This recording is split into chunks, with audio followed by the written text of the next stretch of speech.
take this chance to apologize to absolutely nobody. It's time! It's Sunday, January 24th, 2021. This is the Church of MMA podcast. My name is Tabor Cragen. My name is Mason Knight. This is episode 58. We are talking about the UFC 257 recap. And then after that, we jump into some MMA news. But before we do that, Tabor, where do we begin? With our social media accounts, Mason, Twitter, Facebook, Instagram, at the Church of MMA. Guys, if you aren't following us, make sure you go and do it. We are posting funny memes. We are now on Gab, so go hit us up on that as well. Live tweeting the fights. So go ahead. Make sure you follow. Yeah, check out our YouTube channel too, guys. We're up to 408 subscribers. We got a little bit of a jump. Go check out our Conor McGregor, Dustin Poirier knockout reaction for our fight companion last night. It was incredible. What a night of fights. And if you guys want some church merch, you guys can find that link in the description below as well. We have t-shirts, face masks, mugs. We've got it all there. So we got to start right at the top. Dude, I mean, it's the craziest shit ever. Dustin Poirier, Conor McGregor. Wow. It's one of the greatest ways to start a pay-per-view season off, dude. Yeah. With a Conor McGregor knockout. I'm not lying. I'm not saying this as like, oh yeah. I could not go to sleep last night. Yeah, I was replaying the last two fights over and over and over again in my head, and like how much significance this is going to be for the lightweight division. Yeah. You know, like it's just like, it's so crazy, man. What a performance too. What a fucking performance by Dustin Poirier. And I got to say too, you know, Conor McGregor looked great. Yeah, let's start in that first round because he did win that round. He definitely won it in my eyes. You know, he was stinging Dustin and stunning him with those left hands. Every time he landed a straight left, it really got Dustin's attention, and he had Dustin on his back foot. Yeah. I mean, other than the takedown really early in the round, and Dustin was finding a little bit of success with his striking towards the end. But other than that, that was all Conor McGregor in that first. Yeah, it was. And it really was a great performance on his behalf in that first round. So let's go into the second. I mean, it started off it's pretty much the same way for Conor in the second.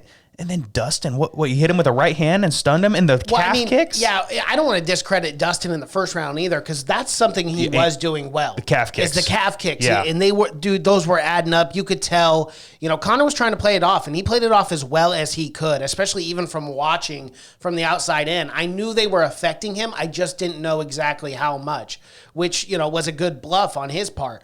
But man, even afterwards, like he walked out of the octagon.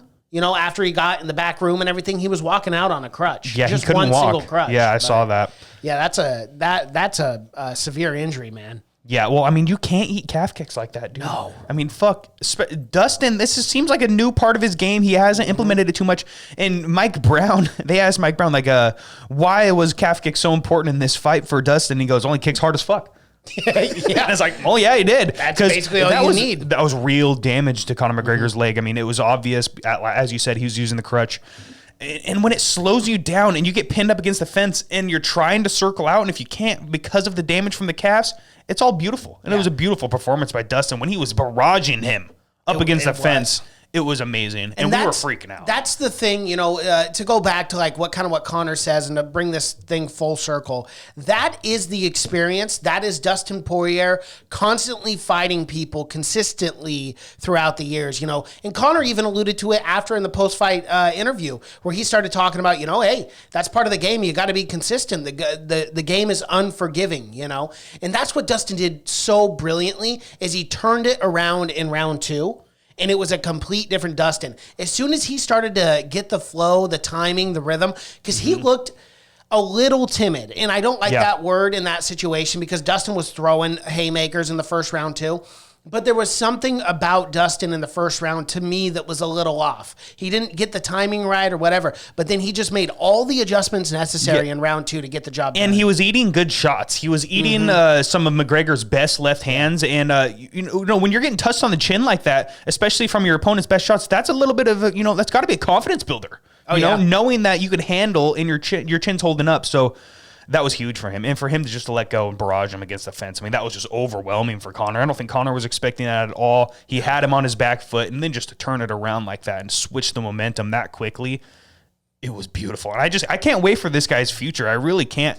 He was saying that, you know, he's probably going to wait a little bit, see what happens in this lightweight division. We really don't know too much about what's going to happen next for the lightweight division. I mean, I feel like we have to talk about this fight first before we really break this entire lightweight division down. I think that's only fair. Yeah, so big ups on Dustin Poirier, man. I can't wait for his future. You went hard in the paint for Dustin in our church coin betting, man. I did, man. I just had a feeling there's something about Dustin Poirier, like, and this is, I mean no disrespect to Conor, because you know what? Conor showed me a lot in his last 2 fights. He's matured a lot. Yeah. You know, and I've given him shit on this podcast before and some of the dumb things that he says. But man, I hats off and credit where credit is due. Like, Conor has definitely matured as a fighter, and I really like this new Conor. I like this Conor better than the cocaine Conor, man. Yeah. There's something about him. Like, there's something about him now where he just fights because he loves it, and I'm okay with that. Again, I've never had a problem with that. And again, when you get to that point, you know, where you have $200 million in the bank, if this guy wants to go out there and compete instead of worrying about getting gold, I'm all for it, man, because Conor is the superstar of the sport. Yeah. But the way Dustin was able to just put this together, like, I could just see the fire and intensity in his eyes. The only thing Dustin Poirier thinks about is gold. Is that belt. Yeah. That's it. That's all he cares about. There's nothing else distracting him. Conor's got a lot of distractions, and rightfully so. You know, he's $100 millionaire. Like, fuck, he's got a lot of money. And he said it in the post-fight interview. He goes, man, you know, something that is needed in this game is you got to stay consistent, and, you know, you got to stay active. And he goes, that really hurt me not being active. I want to stay active this year. So, you know, maybe we get another fight from Conor this year, hopefully. I would love that. If Conor comes back this year, like, I think it'll show to the fans. I think it'll show to everyone that Conor is serious about sticking around and actually pursuing this mixed martial arts career again in its full capacity. Obviously, he's been on and off, coming back for like 1 fight a year, doing a boxing fight. But here's the biggest thing. We are going to see now with Conor, what is next for Conor? Conor has 2 paths he can go down. But in the long run, there's still time to change the road you're on. Mm-hmm. Okay, stairway to heaven. but in all seriousness, and it scares me because he has that lucrative cash cow known as Manny Pacquiao that he could definitely go and do, because that fight was on the table months before, right? Mm-hmm. Or we see him say, you know what, fuck the boxing, fuck the money. I want to pursue MMA. I want to try to be the best mixed martial artist that I can be, and therefore I'm going to fight whoever in the lightweight division. We will jump to that later. But for Conor's future, I really hope he stays in the UFC. I hope he's not, you know, taking these big money boxing fights. He doesn't need to. He's not a boxer. He's a mixed martial artist at heart, and that's where I want to see him. If he wants to find real success, it's going to be in the UFC. It's going to be in MMA. It's not going to be in boxing or this other sports. So really, I mean, if he wants to go fuck up Jake Paul, whatever, that's fine. You know, go make $10 million doing that shit. Who gives I think a everyone shit? wants to see that. Yeah, honestly. But there's one person that I really think needs to take notes on how to lose with grace, and that's Sugar Sean O'Malley. Yeah, no kidding. Take notes, my guy. Conor McGregor is one of the, I mean, like, as much shit as he talks, he's really one of the best when it comes to taking an L. Yeah, and that's where no matter what Conor is or does, I will always have immense amount of respect for Conor McGregor when it comes to a lot of different things in the fight game. And that's why even when I do critique him, it's a lot less than the good things that he does for the sport, right? Yeah. He's just a superstar, so you always got to talk about him. But yeah, man, you know, I feel like I'm repeating myself a little bit, but I in a weird way, I'm proud of Conor. Like, seeing his journey and where he's come from, and to see that it seems like he really does have his head screwed on straight. Well, I mean, think about it. This time last year, how far has he come from that Conor? A long way, dude. He really. Yeah, long ways. Okay, I guess you can't say this time last year. Well, I guess you can, because how much shit happened in this last fucking year? Was it this last year that he punched the old man in the face? Yeah, I think or was that 2019? So maybe ago. 2 years. Yeah. This time 2 years ago. How he's changed so much. Right. I really do think around. Cocaine Conor is gone for good, hopefully, because if this is the Conor that shows up to fight, we could have very, very entertaining fights in the future. I don't want to get too much into the future. We're going to break down the lightweight division after this next fight. And that's the thing, too. That is what Conor McGregor embodies, is it's fun for the fans. I don't give a fuck if he fights, you know, a penguin. Like, I'm going to watch it. Yeah, exactly. Because Conor's fun to watch. He's entertaining.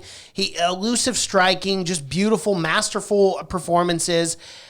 So it's like, I'm excited. I'm excited for whoever Conor McGregor fights next. I don't care that he's got a loss. You know what I mean? Like, I don't care. Yeah. People lose in this sport. They lose in this sport all the time. And the way that he took the L tells me that he will be back. He will be back Absolutely. this year, man. I really do believe that. Like this time around, last year I wasn't on board for him coming back, and I was right. But this year, something feels different with Conor. Something feels real different that I feel like he's going to stick it out. Nice. So you won 1,200 on that bet. I for did. Dustin. That's fucking sweet, dude. Yep. Fucking sweet. Yeah, I lost 500. Yeah. Okay. I get it. Next fight, co-main event of the evening. Now, what a shock.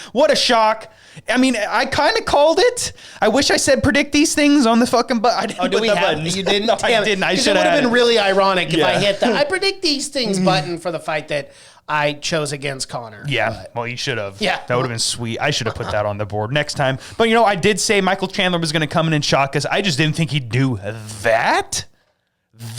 March Dan Hooker down, throw massive right hands to the body, hurt him to the body, obviously. Let's put something in perspective here, too. Let's not forget. Fighters like Paul Felder could not finish Dan Hooker. Went to war with him. People like Dustin Poirier could not finish Dan Hooker. Michael Chandler walks in there in the first round and puts him to bed. Dude, that was so impressive to march him down like that. Are you fucking kidding me? Put the pressure on him to keep him going backwards. That's how you're going to have to beat Dan Hooker. If Dan Hooker's marching forward, you're fucked. You're fucked. And he ate multiple calf kicks, walked through them, and to land the right hand up top, dude, he was throwing with heat from hell, from fucking Satan himself, dude. Wow. He's a Christian. He probably would. Yeah, he would not like me saying that. He's like, no, I disavow that guy. Never interviewing him. Yeah, seriously. Yeah, we're never getting Chandler on the podcast. No, now. friend of the Good show, work. by the way. Good work. Yeah, no joke. No, but anyways, dude, he was throwing from hell. Yeah. There's so much heat behind those punches to land one up top to set up that left hook. It was beautiful. It was beautiful to watch. There's not a better way to have your introductory fight in the greatest organization in the fight world than what Michael Chandler put on today against a top 5 guy, I think technically top 6, whatever. Top 5, top 6 guy, and to put out a performance like that, as I had just mentioned, some of the most elite fighters in this division couldn't even put away this guy, and he put him away in the first round. Like, man, high ups on Michael Chandler. I am so excited for his next fight. I do believe, despite a lot of the critics and stuff saying that, oh yeah, he deserves the next title shot, I think he's got to win one more before he gets the title shot because let's go into that. Because this lightweight division is so incredibly stacked, and there are men before Michael Chandler who deserve that shot. One is Charles Oliveira. You don't win 7 or 8 fights in a row in the lightweight division and then say, oh, this guy won one fight and gets to leapfrog him. Keep in mind, beautiful performance. Michael Chandler looked phenomenal, and I'm so happy for him. Like, I really am. But he doesn't deserve the next title shot. Let's talk about what I know you want to bring up. I can hear my ears ringing. You want to bring this up, so go ahead. With the whole Dustin Poirier thing? Yeah, well, he called out Dustin. Yep. Dustin comes out and says, I don't want Michael Chandler. I'm not interested in that fight. He's not going to come in and beat a guy that I just beat and get a title shot off of that. He goes, no. He goes, I'm technically the champion right now. That's the way I feel. I don't think Khabib's coming back. I'm the champion. I felt like this fight should have been for a title. And I understand his thinking. I really do. People are calling for the Poirier-Chandler fight. People are calling for that right now. Ariel Helwani is calling for that. It's the most talked about fight on Twitter as we speak. That's the fight people want. They're very, very high on Michael Chandler. And, I mean, can you be shocked? Dan Hooker was the guy. Everyone thought Dan Hooker was going to come in and show that there was levels to this in the striking. And for Michael Chandler to march him down in the first round and put him away that quickly, I understand why people are clamoring, but I do agree with you. Yep. I do not think he gets a title shot. I don't think he quite deserves it. I think he really, yes, one more fight. Dustin Poirier wanted Chandler to fight Oliveira.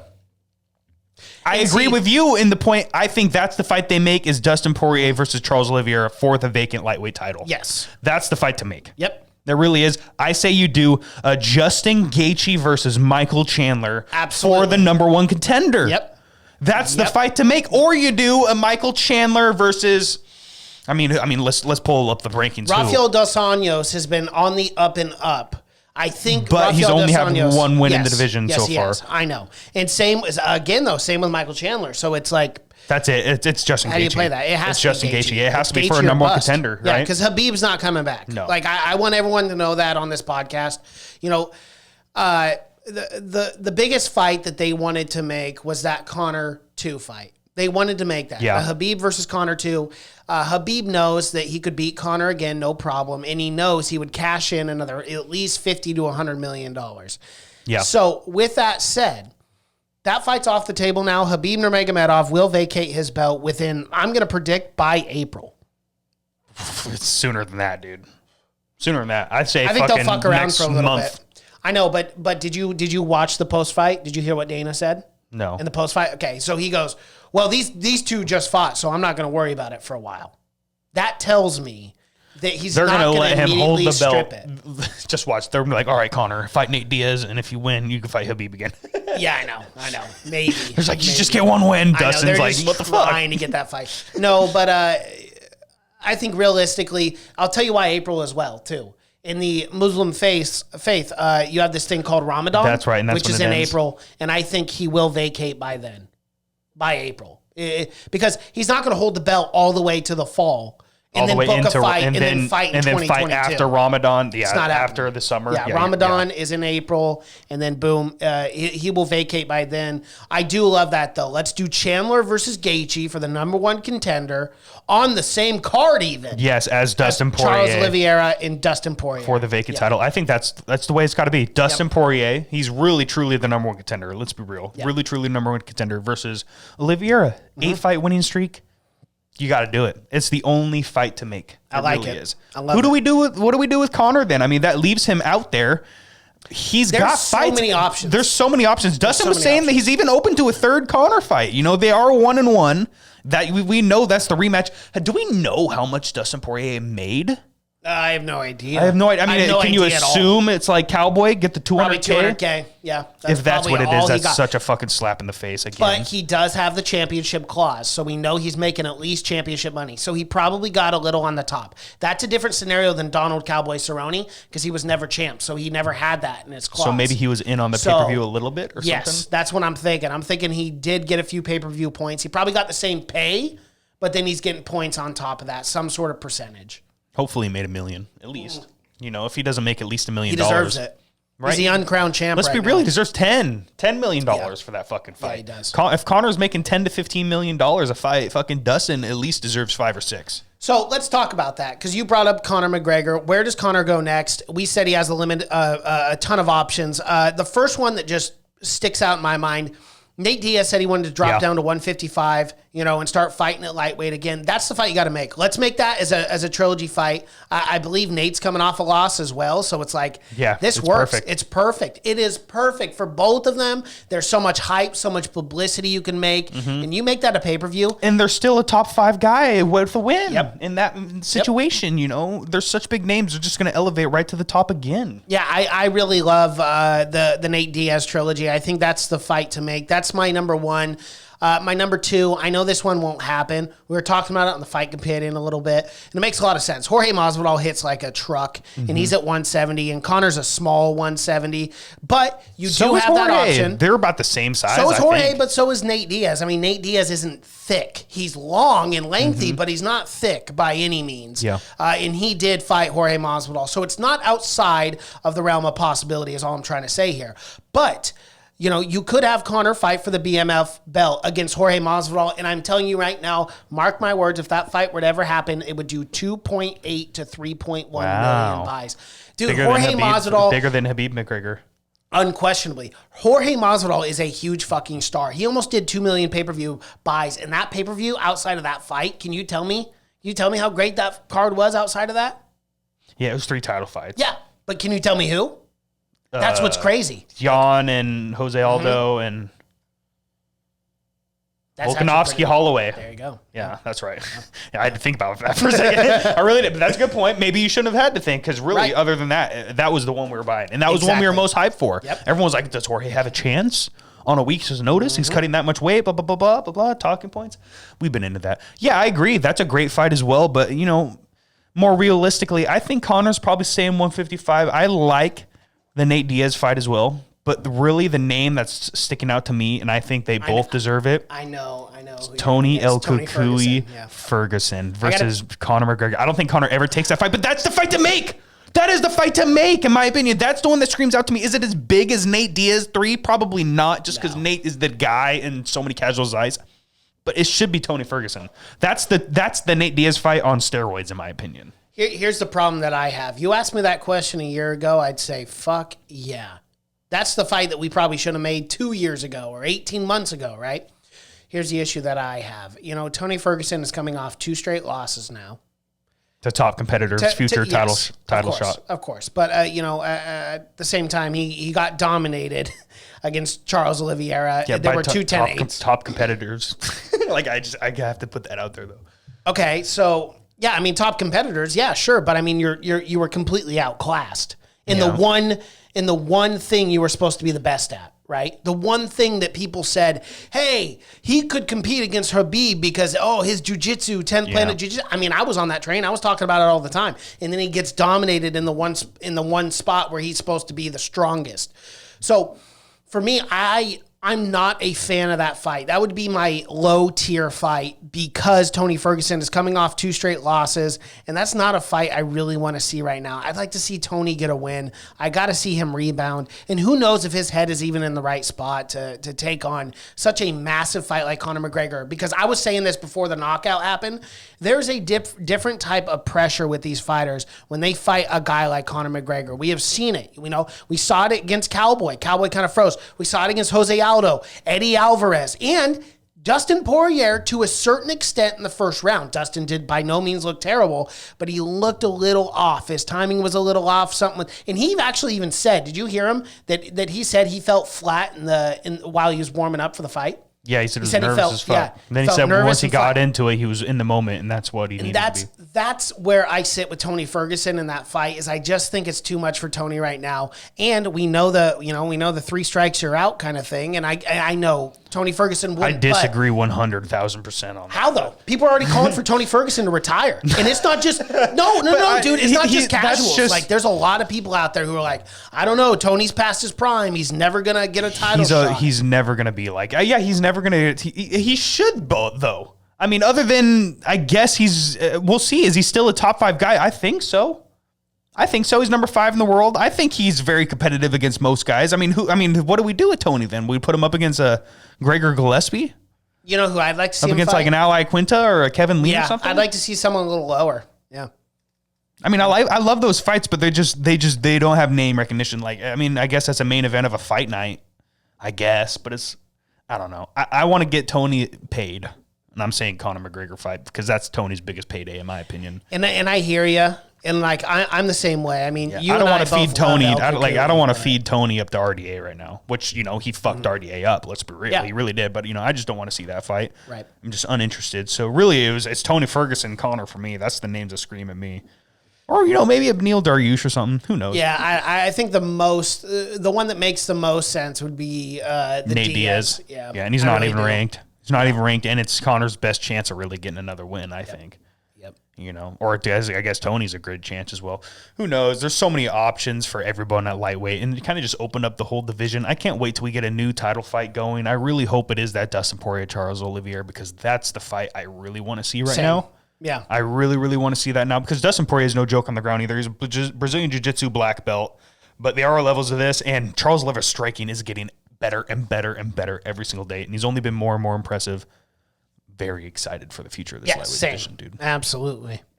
Let's move on to the third fight of the evening. That was Jessica Ai and JoJo Calderwood. Dude, this was fucking fight of the night, I guess. I mean, this was a fantastic fight. Yes, it was. These two girls were throwing in so much clinch work. Mm-hmm. I couldn't believe it. Lots of knees, dirty boxing, the uppercuts in the clinch by both girls. I mean, damn, they were really beating the shit out of each other. JoJo Calderwood is so tough. I mean, there was some big shots she was eating by Jessica Ai. Same for Ai, too. I mean, these girls did not care. They were eating shots left and right. It was very, very exciting to watch. I'm super glad I went in and JoJo Calderwood. I really did think she was going to have a little bit of advantage. I didn't think it'd be in the clinch. I thought it'd be more on the feet, but she proved to have the be the stronger fighter in the clinch, I think, and landed really, really nice knees, and that really helped her get the victory, in my opinion. Yeah, it was a great fight, man. And this is one you can go back and watch, too. If you bought the pay-per-view, like, this is a good fight to just sit back and watch all 15 minutes, because there really wasn't a boring minute in that fight, man. They were throwing. They were constantly pushing the pace. And hats off to both Jessica Ai and Joanne Calderwood. Yeah, that was a great fight. I love watching these women in the lower weight classes because they put on paces like none other. I know, and you're just like, how do you do that? Right. Even Dirty Sanchez is in the back watching. No, he doesn't know how in the his fuck this wheelchair. shit. Yeah. Let's move on to that fight. So Dirty Andrew Sanchez versus Makhud Muradov. This is a fight we didn't pick, didn't put any money on or nothing. No. Just came out of nowhere. They threw it on the main card. We'll get into the reason why in MMA news. Dirty Sanchez. I mean, talk about doing the stanky leg. Fucking tore both his ACLs doing that shit in the third round. Yeah. Yeah, he blew out his knee. I don't think the man will ever walk again. I don't think that really happened. I know we're just joking, but it's still, it's like so funny. Like, it looked like he did blow both his ACLs it looked out. it looked like his tendons were snapping in his knee when he got rolled both ankles at once. Yeah. Because he was wobbling. Man. You know, he was wobbling. If you didn't watch the fight, he was wobbling. He got clipped. With was a beautiful huge shot. right hand. Yeah. And then just like was wobbling, but his knees looked like they were blowing out. And then he couldn't even walk because his knees were fucked up. Oh, I was poor like, Dirty Sanchez. No. Yeah. God, what kind of nickname is that, man? Like, it's just a meme. He knows it. He's like, I'm a living meme, dude. I got a mullet. Dude, if your last name is Sanchez, you go with, Mason Dirty Sanchez. I mean, that makes everyone laugh. You're a funny guy. You're a fucking comedian and a fighter. Fucking jacked. Yeah. I guarantee Theo Vaughn was loving this guy. Andrew Sanchez. He was loving Dirty Sanchez. That fucking mullet and everything. God bless him. Yeah, so we should have picked this fight because I would have been all in on Dirty Sanchez. I'm glad we didn't. I'm glad we didn't. I would have lost money.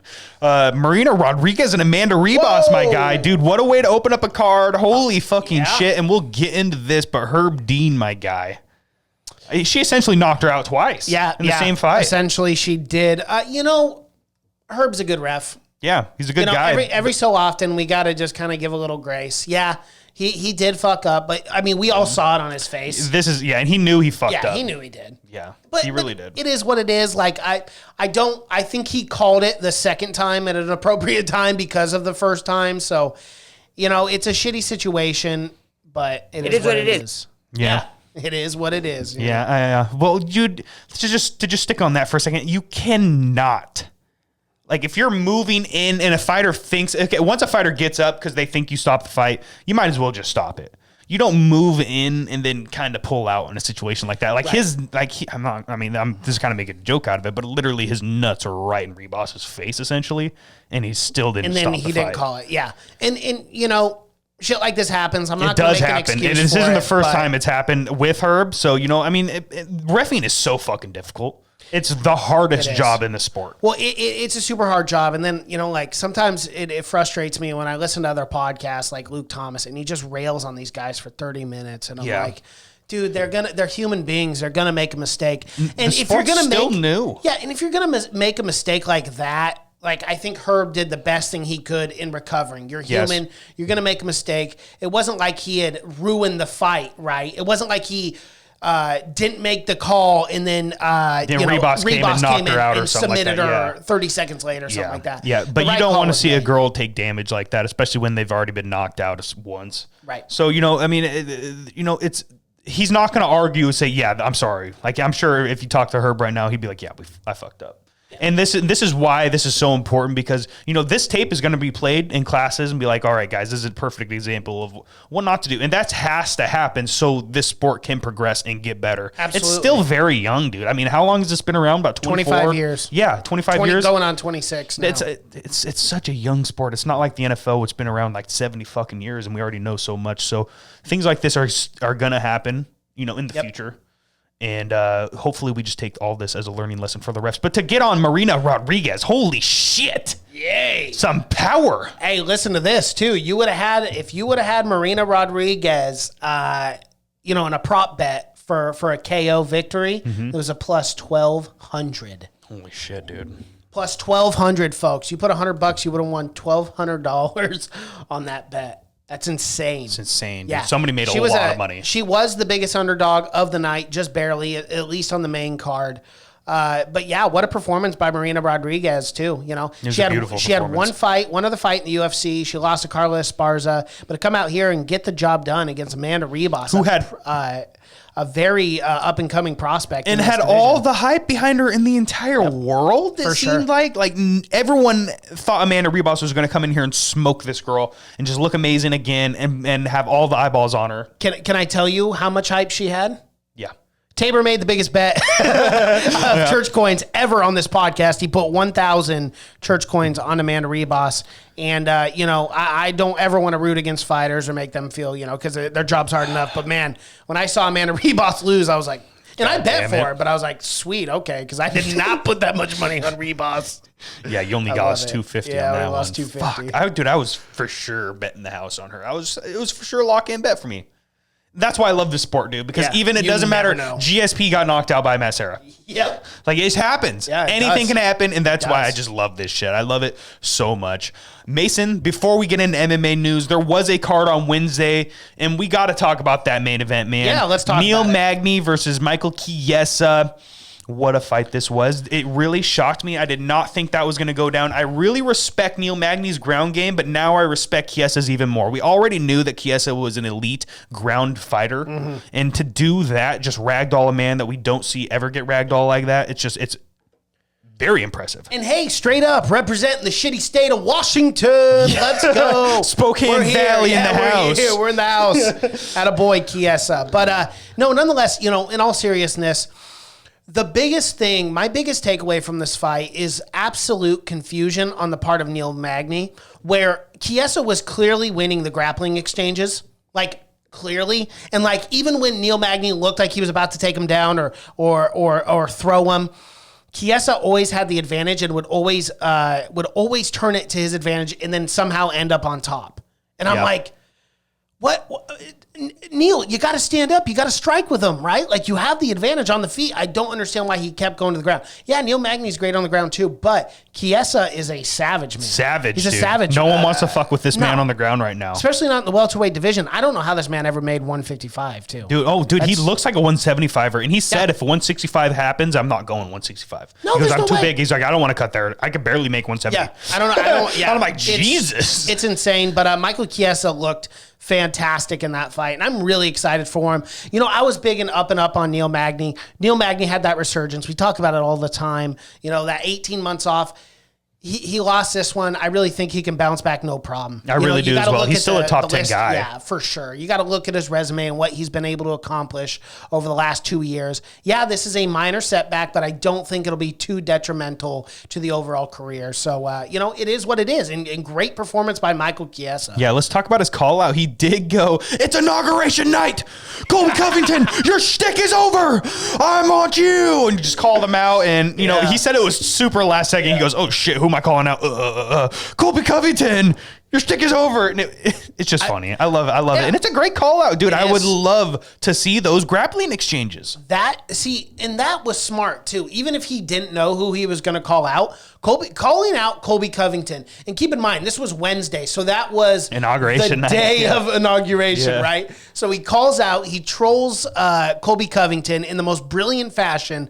And to most diehard fans, when you hear Colby Covington, Michael Chiesa, you're like, oh fuck, that's actually a really good fight. That's a fight I would love to see. Yes. You're going to get some as you just said, interesting grappling exchanges, but who's going to be able to maintain that cardio and that pressure? Because man, Colby Covington has showed it time and time again that he is no joke when it comes to the cardio. But Michael Chiesa looked really good against Neil Magny, man. He looked fresh even after that 5th round. So I am super excited. If they do end up booking that fight, that's one I got to tune into, and I think it really could. I really think it could main event on a fight night. Easily on ESPN or ABC. Or anything. ABC, Dude, did they do Colby Covington, Jorge Masvidal? Because that's been the fight everyone's been wanting and calling for. I will say this time and time again. Jorge Masvidal does not want Colby Covington, and I understand. But he doesn't want Colby, dude. He doesn't. Their styles don't match up. They match up more for Colby Covington than they do Jorge Masvidal. Oh, absolutely. And that's no disrespect to Jorge. And I'm taking Colby in that fight. Jorge's an amazing boxer. Like the way he strikes is insane. He's just so elusive. He's quick.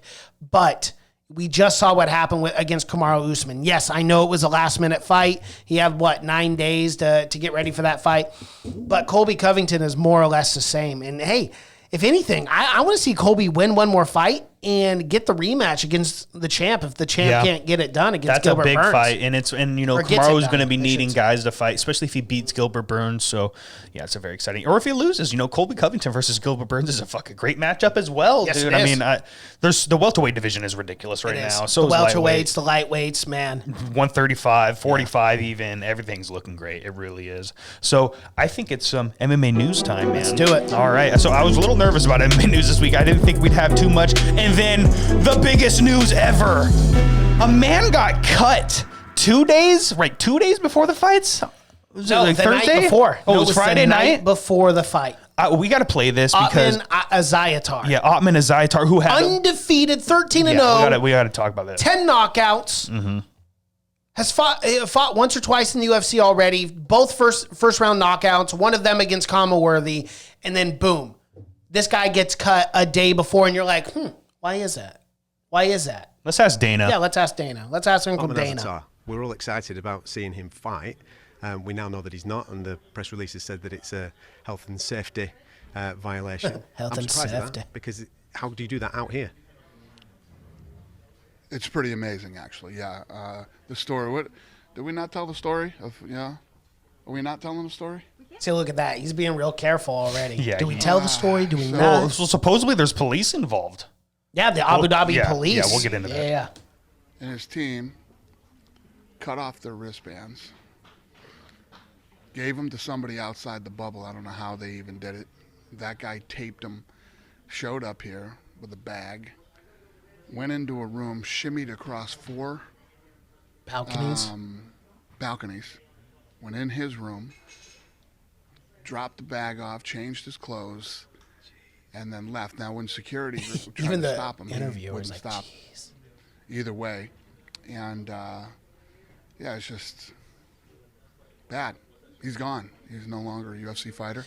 It is so weird how vague they are about that story. I think there's something criminal going on here, dude. I mean, there was so much speculation online. I don't want to, this is all speculation, guys. I don't know the facts. Yeah. Obviously, they're not saying anything alleged. Yeah. People were saying everything from, what the fuck is that? Was it a bomb? Was it a terrorist attack? People trying to bomb the hotel before the UFC or something like that? But why the fuck would he want to do that? It doesn't make any sense. It doesn't make any sense. It's ridiculous. Or was it drug smuggling? Someone just trying to bring some weed or steroids in or something? See, that one makes more sense. Who knows? That one makes more sense to me. The fact that, a duffel bag, maybe they're bringing in some party, for the after some party. Cocaine or something. Right, because they're probably on the island until Monday or Tuesday, so they were going to party after their fight.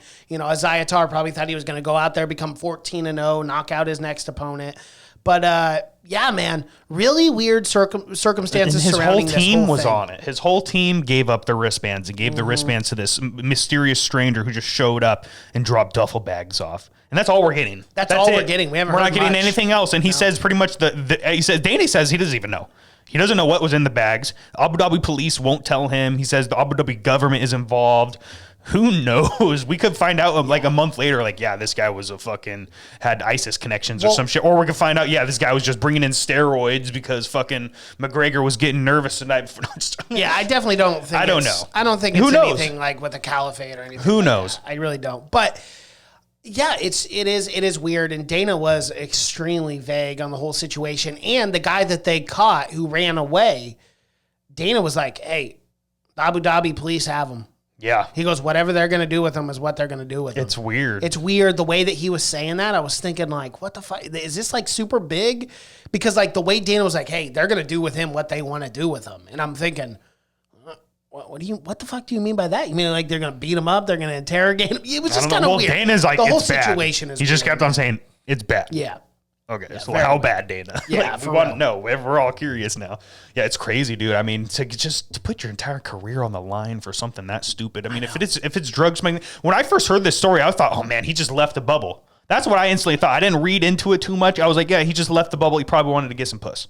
That's what I assumed. It's like he wanted to go get his dick wet. Well, that's what I thought initially when I heard he was cut from the UFC, right? I was like, okay, this guy brought in a prostitute or an escort and was snuck her in somehow like a dummy. Because how many times have we seen that in the NFL and the NBA? You know, they're sneaking in prostitutes and then they go on a podcast and talk about it, right? Yep. So it's like... that's just all I thought it was. And then, like, you start hearing the interviews from Dana and stuff and how, like, very just vague and weird the whole situation is. They're shimmying off balconies, and you're like, what the... Is this fucking Assassin's Creed? Like, what? What? This is an assassination attempt. They tried fucking getting to Conor. It was wild. Yeah. It's wild just story, a weird story. And we'll keep you guys up on any developments that we do here if they do come out in the coming weeks. But, you know, the whole situation, I'm just so incredibly disappointed because... Otman Azayatar was one of my top guys on my list for the who the fuck is that guy because he was 13-0, 10 wins by knockouts, won 2 fights in the UFC already, knocked out Kamaworthy in the first round. And I'm just thinking, dude, this guy's got such a bright future. He's a savage, and I can't wait for his next fight. I was stoked he was on this card. And then the day before he gets pulled off of it, and I'm like, what are you doing? And now he's cut from the UFC. We'll never see him fight again.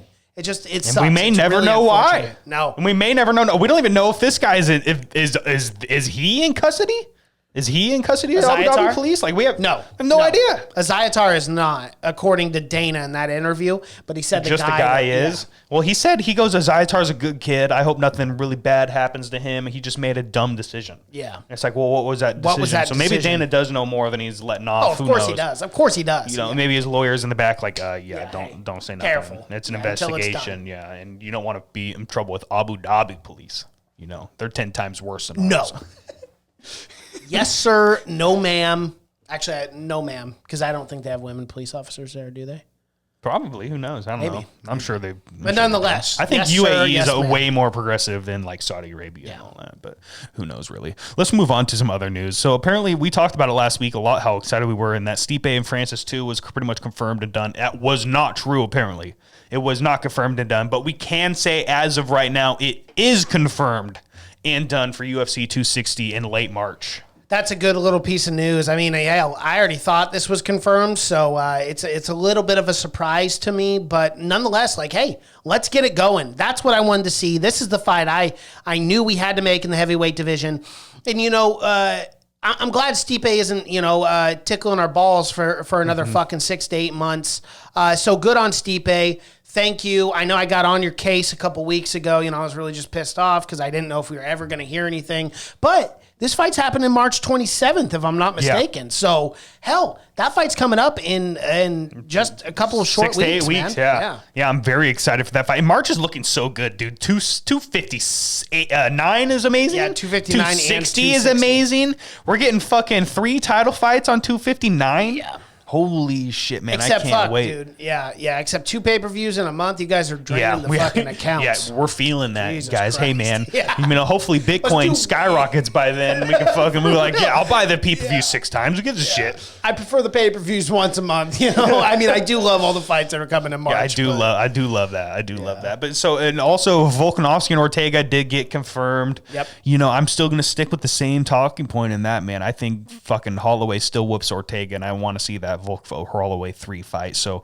hopefully that's what happens. And if Ortega wins, then, you know, we're getting Ortega Holloway 2, and then that probably just happens all over again. Then we get Volkanovski and Holloway 3 either way, and I just can't wait. 145 is looking fantastic. But one more fight we got to talk about, UFC 260, that's pretty big, is Tyron Woodley is in negotiations for his comeback against Vicente Luque. I think that's the best matchup you could have for a Tyron Woodley right now after coming off 3 straight losses. And it's a guy that's not going to try and take you down and dominate you, which is what we've seen has been Woodley's kryptonite so far. 15 straight rounds. Yeah. Of just pure and utter domination. Yeah, but that's a rough striking matchup though. Vicente Luque is a motherfucker on the feet. Technical as can be. Henry Hooft is working with him so well on the feet. I love that matchup, dude. It's a great fight on the feet. Yeah, I think it is too. You know, I'm really I think if Tyron Woodley wins this fight, we could see him retire. Yeah. I really believe that. I think he's 39 now. 39 or 40 years old. Tyron Woodley is getting pretty old. He's talked so much about moving up to 185. I think he should just do that. Just, you know, you'll be the shortest 185er since Kelvin Gastelum, but who gives a shit? Yeah. Yeah, he's 38 right now. He'll be 39 in April.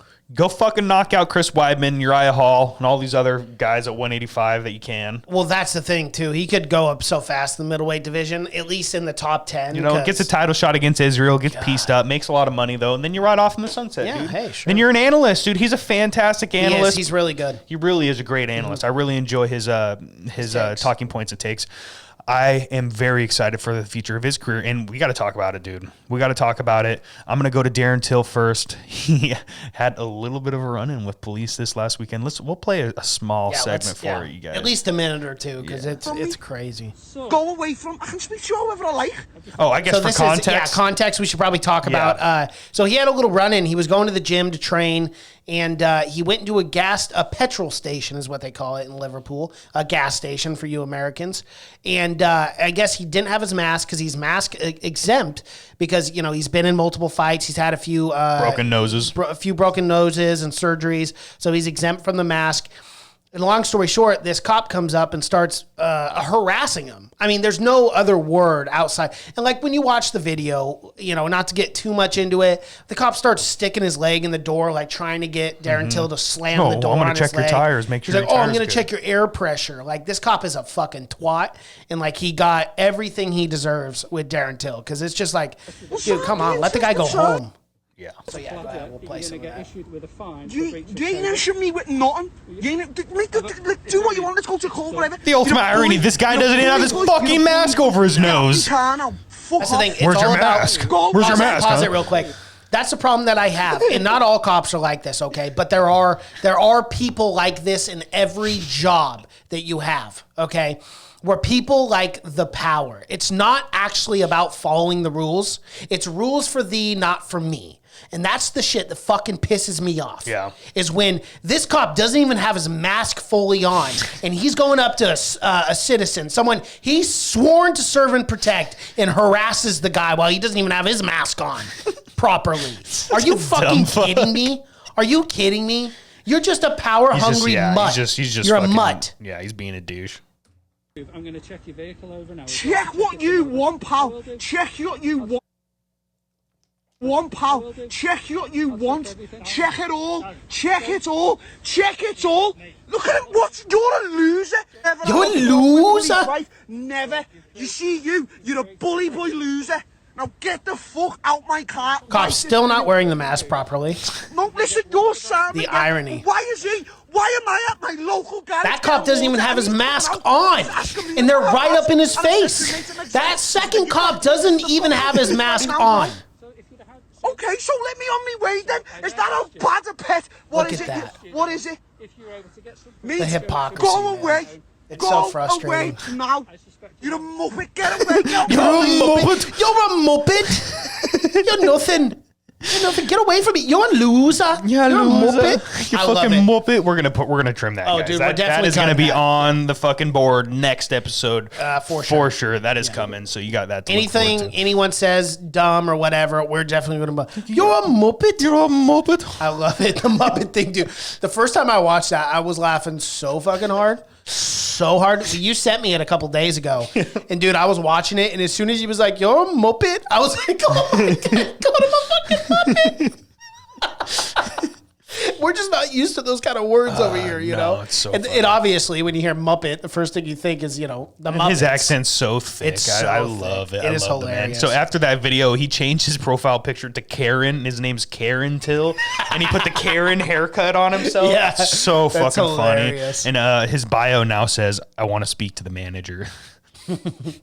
Classic Darren Classic Till. trolled up. Classic Darren Yeah, Till. I mean, for that's real. a great troll. Let's go is. to a shitty one. Jake Paul posted a video after the fucking Conor McGregor. I'm not even going to play it. It doesn't work. There's no way. No, guys, but if you do, go watch this video because he's like, no, I have 10,000 for Oh, you. I got 10,000 for you. Then his buddy, 10,000, and then just leaves. This guy is so obnoxious. Logan, get a grip of your brother, please. He goes, dude. 10,000 or 1 Bitcoin, Connor. Take your pick. At $50 million for you. But like, bro, you're like, bro, still going to get knocked the fuck out by him if that Not happens. only that, but if you're gonna troll someone, do it good. I know. It's Like, not a good I show. will say, there have been sometimes where Jake Paul is kind of funny. The troll job against Dylan Dennis, throwing water balloons at him Yeah, that during was Brendan funny. That Schaub's was a good Food one. Truck Diaries, that was pretty funny. But this one, he's like making a video, and he's like, I got 10,000 for you. Dude, like, you're not funny because, like, you do realize Conor will kill you. Yeah. Like, let's not get it twisted here, folks. Knocking out an NBA basketball player who had 3 months training or fighting one of the most elite fighters in the world in Conor McGregor and his striking are obviously two completely different things. And I'm sure Jake has got to know that. I mean, the guy's not dumb. You don't become, tens, 20, 30 million dollars, how rich this kid is by being dumb. So he must know that if Conor does take this fight, he's fucked. Yeah.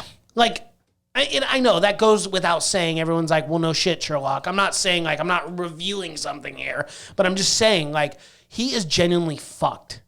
Yeah. Like, I don't understand what he's doing here. I don't understand what the troll job against Conor. He just Where wants did this the money, animosity dude. come He wants towards? the money. He knows he's just got to get under his skin for finally Conor goes, all right, fuck it. Make sure, just do it. Whatever. But Conor, like, legitimately, I don't think he Conor doesn't cares. even have to train for that. And he fight. doesn't care. He doesn't care. He's not going to do it. Yeah, no.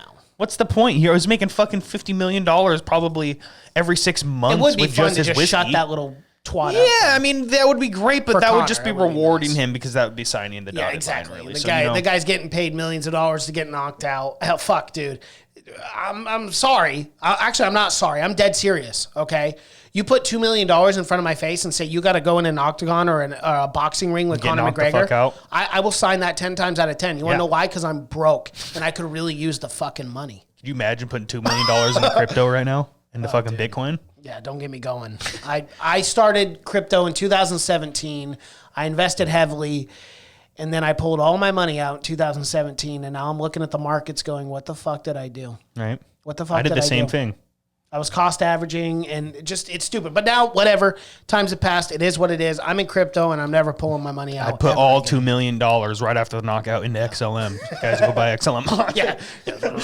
we don't hold the XLM. No, we don't have anything. No, we're not endorsed. Guys, shout outs. We're at that time, Mason. We are. Shout outs. All right. Go ahead. Yeah. Sorry.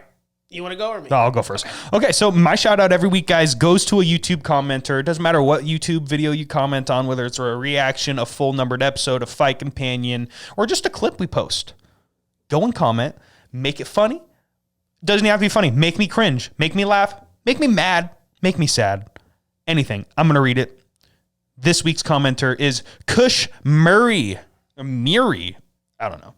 What a night. Dustin proved me and countless others wrong. So happy for him. And it's true, man. He did prove a lot of people wrong. He proved me wrong. I really thought Conor McGregor was going to go in there and put on a beautiful performance. It was focused Conor, and that just proved that the level of striking with Dustin Poirier is for real. And if there was any doubters, well, now you fucking know.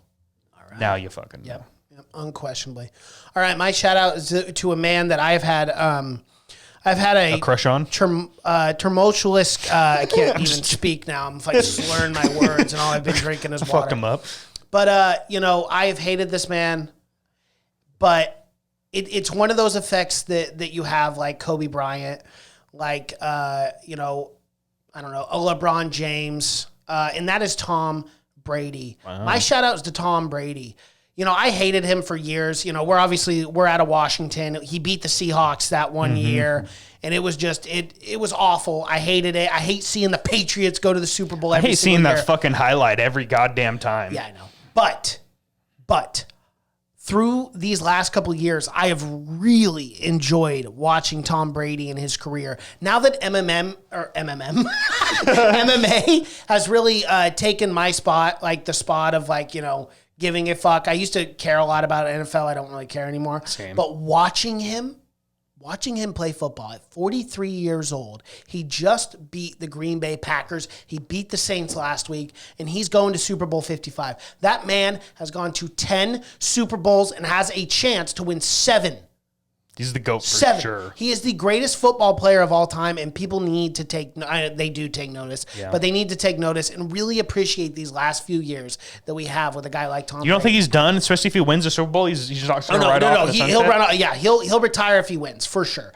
But Look, guys, I mean, he was on the Patriots for years and years, won 6 Super Bowls with the Patriots. He goes to the Bucks, who were what, 7-9 last year? 7-9 last year, and takes them to a Super Bowl this year. Love him or hate him, you got to 11-win appreciate season. the greatness that is Tom Brady. So my shout out, I know this is an MMA podcast, but it has to be to the greatest football player of all time, Tom Brady. Way to get it done, man. I mean, I was rooting for you. When you pulled it off, I was just like, wow, this is incredible. This is history in the making. And, the Chiefs obviously just beat the Bills today. So that should be... game's over? Yeah, well, it's over by now. But so that's going to be an interesting matchup. I do think the Chiefs will win that game. But, man, what a ride it's been for Tom Brady. So, yeah, that's my shout out. We did it, Mason. We did. Another one. Twitter, Facebook, Instagram, at the Church of MMA. Guys, if you are following us, make sure you go and do it. We're posting funny memes. We're trying to make you guys laugh. Hit us up. Check out our YouTube channel too, guys. We're trying to get up to 500. Really trying to get up to 1,000 so we can start live streaming these shows, these fight companions. Thank you guys so much for watching and listening. This is the Church of MMA podcast. My name is Mason Knight. That is Tabor Cragen. And until next time. Peace.